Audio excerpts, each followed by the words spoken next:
Problem number 1 on the example sheet. During the first 1 minute of a liftoff, a space shuttle accelerates upwards at an average rate of 7 meters per second squared, assuming the acceleration is constant. A. If shuttle starts at rest, what speed does it have after 1 minute? That's 60 seconds. B. How high does the space shuttle fly after 1 minute? And C. What is the space shuttle's average speed during the first minute? We've got 4 equations or relationships that we're going to work with. The first one we discussed in the notes. We wrote as d1 equals d0 plus v0 times t plus 1/2 at squared. This is written as the final position equals the initial position plus the product of the initial velocity multiplied by the time plus the product of 1/2 times a, acceleration, times the square of time. This can be written a number of different ways. It sometimes is written as x1 equals x0 plus v0 times t plus 1/2 at squared. It also can be written as d or x f equals di, that's final and initial, plus vi times t plus 1/2 at squared. This is all the same. Also wanted to point out that d1 and d0, the difference, delta d, is equal to d1 minus d0. So if you subtract d0 from both sides here, you get delta d equals v0 times t plus 1/2 at squared. So it really depends on what text you read. These are written a bunch of different ways, and just need to know that delta d represents a displacement between two positions.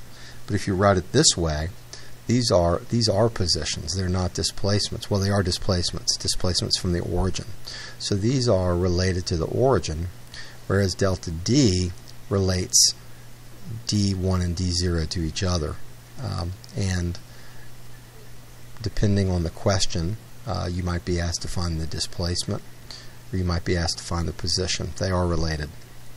The next equation is v1 equals v0 plus a times t.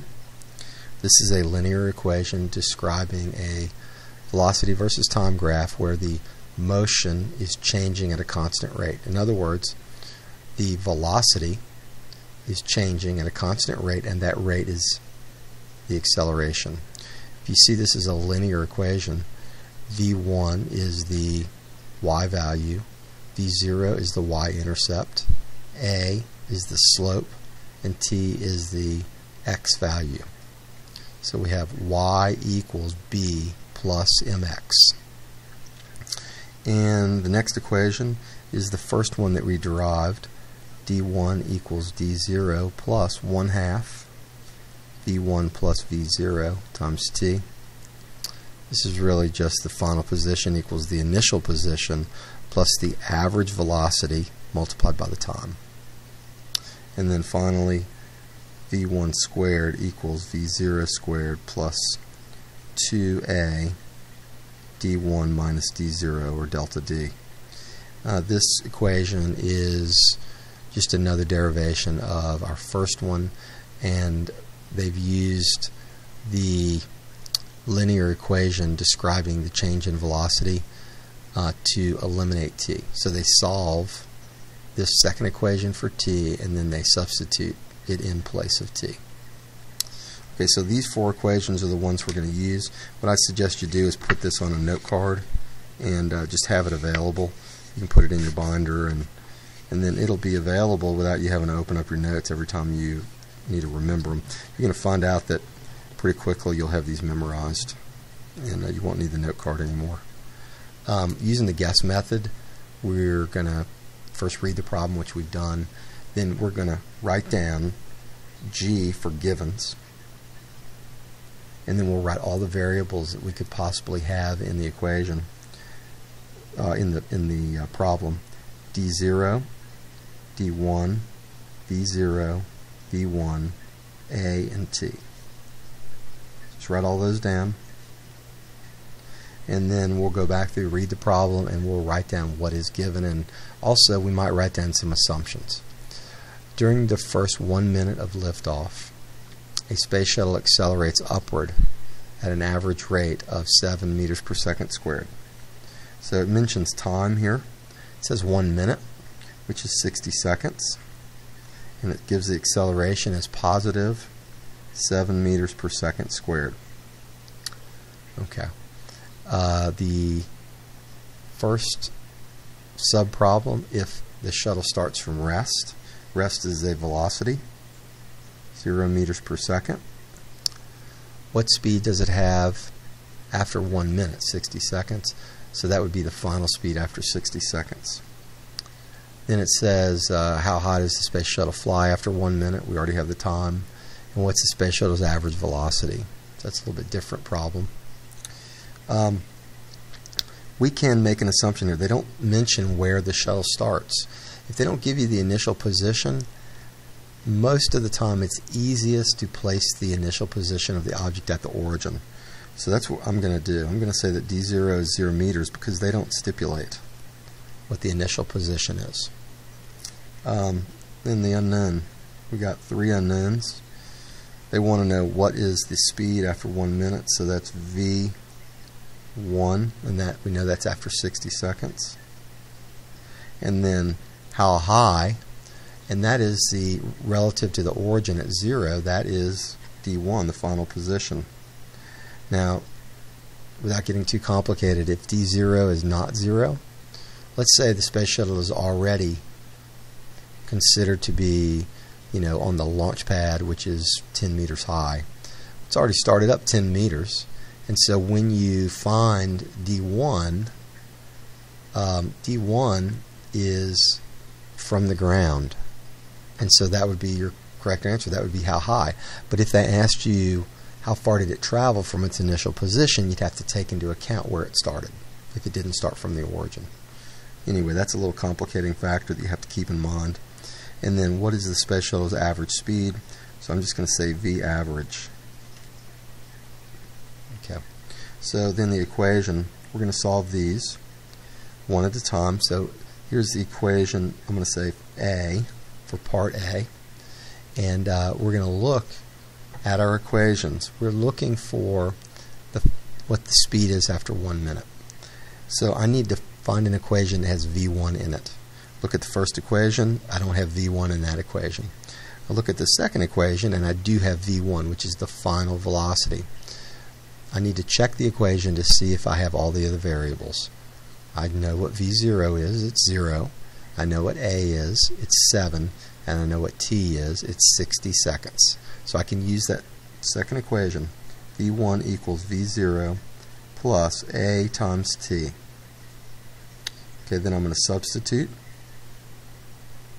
And V1 is going to be equal to 0 meters per second plus 7 meters per second squared times 60 seconds.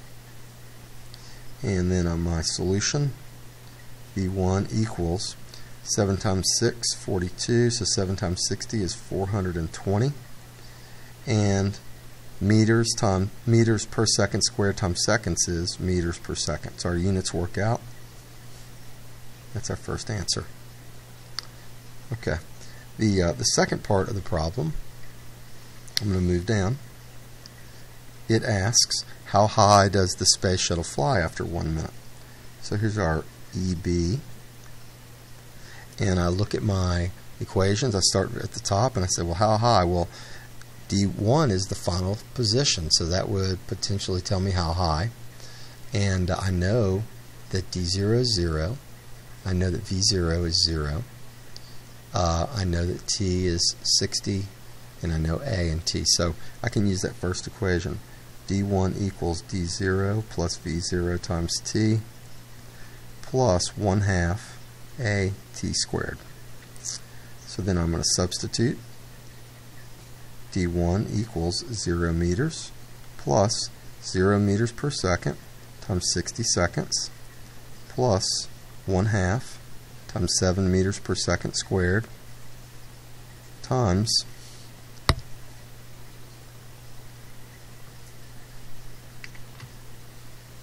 60 seconds squared.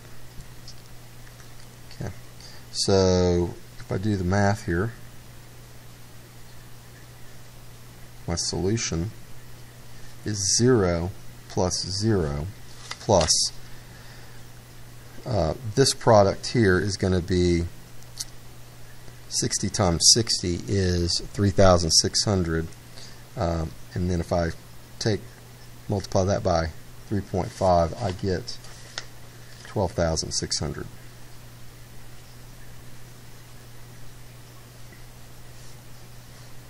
So it says how high, so we're really looking for the scalar magnitude above the ground, so above 0. So this would be 12,600 still.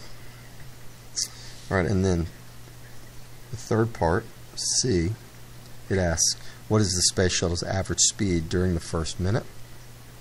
And we're looking for average speed, and we can think about the graph. If we think about the displacement versus time graph, which we're going to draw here in a minute, but let me go ahead and just sketch it right now. This is an object that is starting at rest, and it's on the ground. So this is a d versus t graph, and but it speeds up as it moves up, and so it's going to be a parabola. Okay. And what we said was that on a displacement versus time graph, the average speed is just the slope of the line drawn from the beginning of the time interval that you're interested in to the end of the time interval that you're interested in. So I can take my ruler, draw that line, and then I can find the slope of this line. Well, the slope turns out to be just delta d divided by delta t. Okay. And delta d is d1 minus d0, and delta t is just t. So this is 12,600 minus 0 divided by 60. And I can write this, the average is just equal to delta d divided by delta t. If you think about it, this is really just this equation without this last term. This last term turns this into a parabola, but if you got rid of this, you would just have a linear equation describing motion with constant velocity, or motion with average velocity. So we've got 12,600 meters minus 0 meters divided by 60 seconds. I've gone ahead and I've put the substitution in right here already. So then I'm just going to write down my solution. The average is equal to 210 meters per second. And that is problem 1.